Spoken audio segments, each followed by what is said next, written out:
चतुष्कोणमण्डलं कृत्वा तदुपरि नैवेद्यपात्रं निधाय गायत्रीमन्त्रेण पात्रं प्रोक्षयेत्। ऋतन्त्वा सत्येन परिखिञ्चामि धेनुमुद्रया ममृतीकृत्य ग्रासमुद्रया।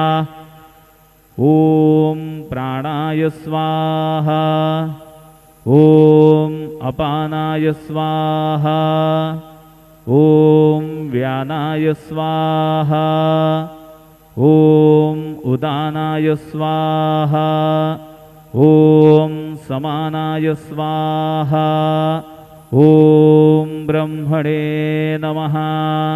नैवेद्यमध्ये पानीयं समर्पयामि, पुनर्नैवेद्यं निवेदयामि।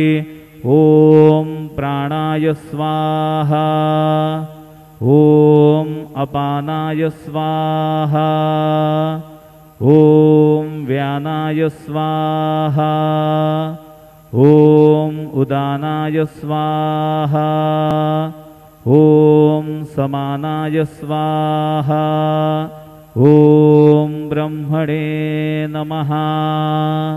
नैवेद्यं समर्पयामि, हस्तप्रक्षालनं समर्पयामि, मुखप्रक्षालनं समर्पयामि।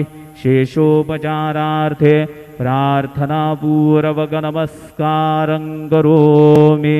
श्री सच्चिदानंद सद्गुरु साईनाथ महाराज की जय।